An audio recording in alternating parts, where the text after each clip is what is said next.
Halo, Assalamualaikum warahmatullahi wabarakatuh. Kembali lagi bersama saya Agnes Karisya. Nah, pada malam ini saya ingin menjelaskan sedikit mengenai strategi kewirausahaan. Baik teman-teman semua, sebelum masuk pada strategi kewirausahaan, seperti yang kita ketahui, kewirausahaan merupakan kemampuan kreatif dan inovatif yang dijadikan dasar kiat dan sumber daya untuk mencari peluang menuju sukses. Sesuatu yang baru dan berbeda adalah nilai tambah barang dan jasa yang menjadi sumber keunggulan untuk dijadikan peluang. Jadi, kewirausahaan merupakan suatu kemampuan dalam menciptakan nilai tambah di pasar melalui proses pengelolaan sumber daya dengan cara-cara baru dan berbeda. Di Indonesia, kewirausahaan dipelajari baru terbatas pada beberapa sekolah atau perguruan tinggi tertentu saja. Sejalan dengan perkembangan dan tantangan seperti adanya krisis ekonomi, pemahaman kewirausahaan baik melalui pendidikan formal maupun pelatihan-pelatihan di segala lapisan masyarakat kewirausahaan menjadi berkembang. Munculnya persaingan dalam berwirausaha merupakan hal yang tidak dapat dihindari. Dengan adanya persaingan, maka wirausahawan dihadapkan pada berbagai peluang dan ancaman baik yang berasal dari luar maupun dari dalam usaha yang akan memberikan pengaruh yang cukup besar terhadap kelangsungan hidup usaha. Untuk itu, setiap wirausaha dituntut untuk selalu mengerti dan memahami apa yang terjadi di pasar dan apa yang menjadi keinginan konsumen, serta berbagai perubahan yang ada di lingkungan bisnis sehingga mampu bersaing dengan dunia bisnis lainnya dan berupaya untuk meminimalisi kelemahan-kelemahan dan memaksimalkan kekuatan yang dimiliki. Dengan demikian, para wirausaha dituntut untuk memilih dan menetapkan strategi yang dapat digunakan untuk menghadapi persaingan. Dengan adanya tekanan persaingan begitu ketat, baik secara langsung atau tidak langsung, sangat mempengaruhi kinerja organisasi bisnis baik dalam hal teknologi, kebutuhan pelanggan, dan siklus produk.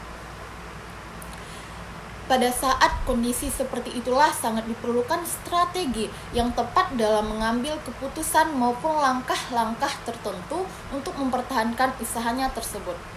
Strategi bersaing juga diperlukan teknik atau cara-cara yang akan dilakukan untuk pengembangan usaha. Di dalam berwirausaha juga ada beberapa aspek yang menentukan berhasil tidaknya suatu usaha yang dijalankan. Di antaranya aspek modal, pengelolaan maupun pemasaran. Modal bisa didapat dari berbagai cara, misalnya dengan modal yang kita punya sendiri ataupun dengan pinjaman. Oleh karena itu, dibutuhkan juga suatu kemitraan atau hubungan sosial yang baik dalam berwirausaha. Karena terkadang dalam berwirausaha kita tidak dapat memulainya sendiri. Orang yang melakukan kegiatan kewirausahaan disebut wirausahawan. Muncul pertanyaan, mengapa seorang wirausahawan mempunyai cara berpikir yang berbeda dari manusia pada umumnya? Mereka mempunyai motivasi, panggilan jiwa, persepsi, dan emosi yang sangat terkait dengan nilai-nilai, sikap, dan perilaku sebagai manusia unggul.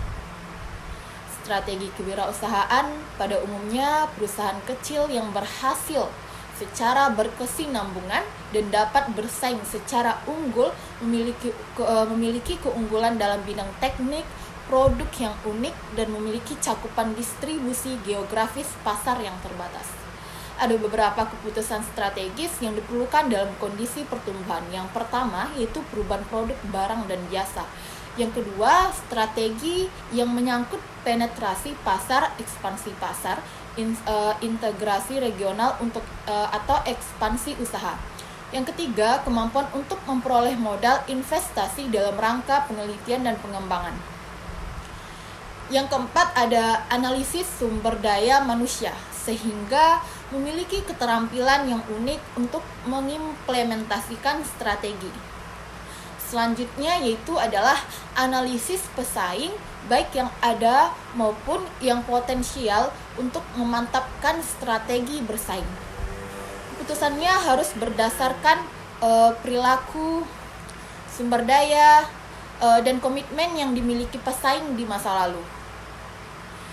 Yang keenam, yaitu kemampuan untuk menopang keunggulan strategi perusahaan dan untuk memodifikasi strategi dalam menghadapi perubahan permintaan pelanggan dan perilaku strategi persaingan baru. Next, penentuan harga barang atau jasa untuk jangka pendek atau jangka panjang. Ada interaksi perusahaan dengan masyarakat luas dan pengaruh pertumbuhan perusahaan yang cepat terhadap aliran kas. Strategi kewirausahaan juga dibagi menjadi beberapa strategi. Yang number one yaitu strategi bagi pemimpin pasar atau market leader. Apabila perusahaan telah memiliki peluang pasar yang besar seperti pada masa pertumbuhan, maka strateginya bersikap menyerang dan agresif untuk mempertahankan pangsa pasar. Wirausaha harus siap memperbaiki strategi bersaingnya agar tetap dapat mempertahankan reputasi terbaik di mata pelanggan. Kedua, yaitu bersikap bertahan dan tidak terlalu agresif dalam posisi ini. Setiap departemen secara efektif menemukan keunggulan bersaing dan secara bertahap dapat membangun hambatan masuk ke segmen pasar yang dipilih untuk bersaing. Selanjutnya, tidak boleh ada anggapan bahwa perusahaan yang berhasil tidak memiliki tantangan. Kegagalan dalam mempertahankan strategi akan memperlemah perusahaan dalam menanggapi serangan dan pesaing. Bila demikian, maka pesaing akan menjadi pemimpin pasar atau market leader yang baru. Strategi kewirausahaan yang kedua yaitu strategi bagi bukan pemimpin pasar. Maksudnya di sini adalah perusahaan yang memasuki tahap pertumbuhan yang memiliki posisi kuat di pasar, memiliki strategi tertentu, akan tetapi strategi ini bukan untuk bersaing dengan market leader. Dan strategi ini dilakukan dengan cara yang pertama itu secara agresif, menggunakan kompetensi terbaiknya untuk meraih peluang pasar sehingga tidak tertandingi oleh pesaing. Wirausaha membangun dan mempertahankan hubungan secara terbuka dengan para pelanggannya. Dalam hal ini, wirausaha jarang mengabaikan peluang dan selalu memperkuat hubungan melalui pelayanan yang istimewa dan atas kebutuhan pelanggan. Selanjutnya, yaitu mengembangkan strategi sebagai follower leader. Dalam kondisi ekonomi yang baik, perusahaan yang mengikuti strategi ini bisa berhasil. Ancaman untuk strategi ini adalah jika pelanggan tidak lagi memandang perusahaan pemasok sebagai pilihan pertama. Selain itu, pasar dengan produk dan jasa sejenis undifferentiated bukanlah pasar yang menarik untuk persaingan. Dan strategi selanjutnya, banyak strategi yang dilakukan wirausaha pada tahap pertumbuhan. Di antaranya yaitu pertahanan bersaing. Agar tetap dapat bersaing, maka pengembangan produk dan perluasan pelayanan perusahaan harus selalu dinamis dan memposisikan perusahaan dalam keadaan kritis. Perusahaan harus selalu inovatif dan memperbaiki keberhasilannya di masa lalu atau memperbaiki produk pertama kali yang dihasilkannya, sebab jika tidak akan ditinggalkan oleh pasar. Next, mencoba untuk produk yang menjadi pemukul besar atau big hitter dan tidak berkonsentrasi pada perbaikan keberhasilan produk yang sudah ada. Keberhasilan perusahaan seperti 3M, Man, Material, dan Market tetap mendominasi posisi pasar melalui pengenalan produk baru secara berkesinambungan.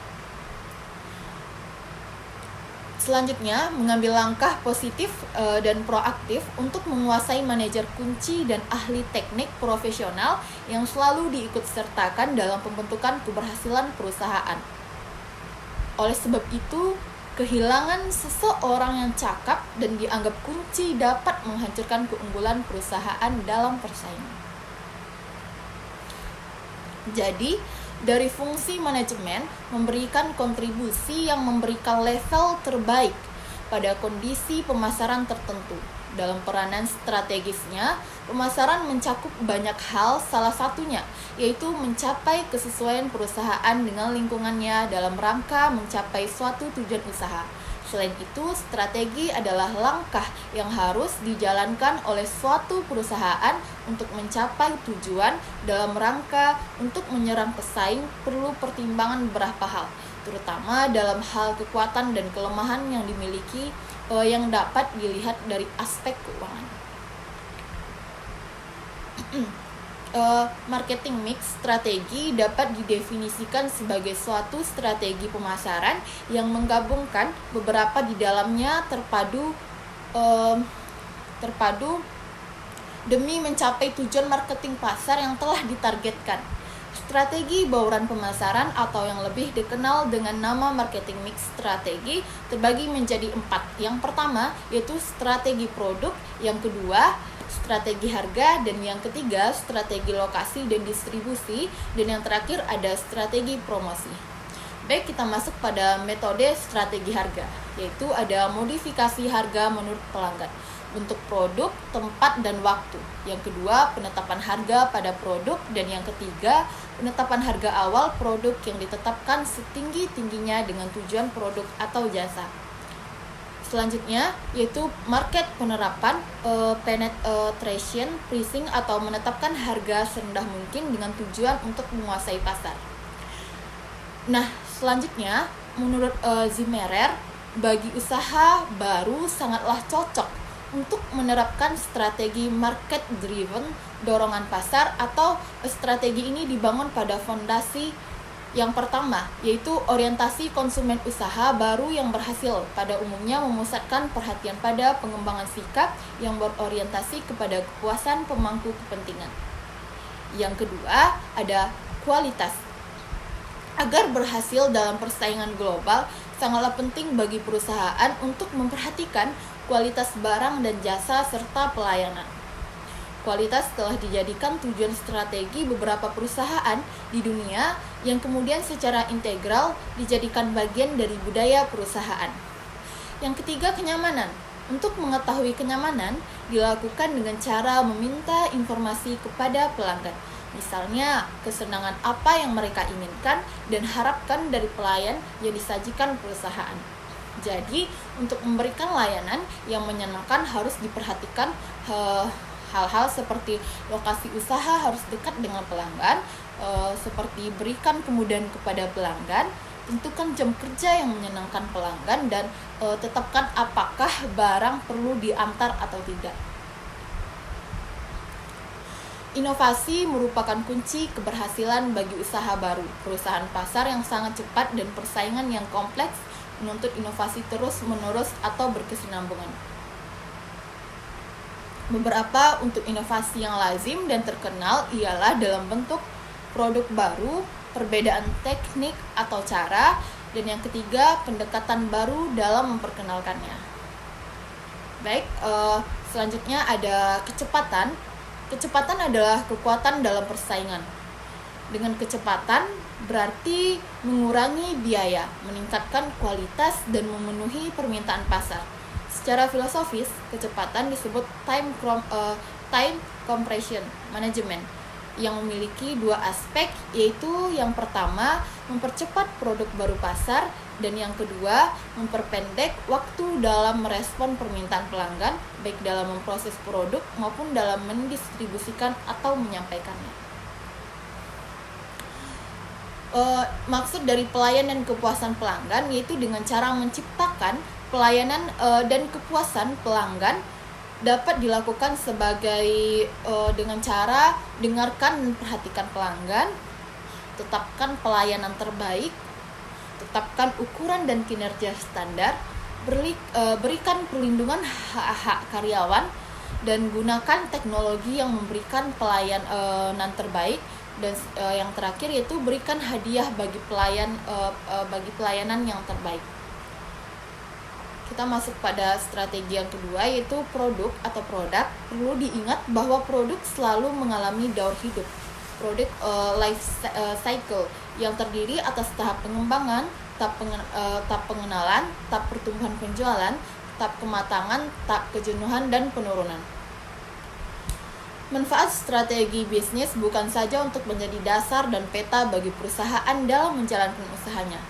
Strategi bisnis juga sangat vital untuk memenangkan persaingan usaha yang kian hari semakin ketat. Sebuah strategi bisnis bukan saja akan mengarahkan dan menjadi panduan bagaimana usaha dijalankan.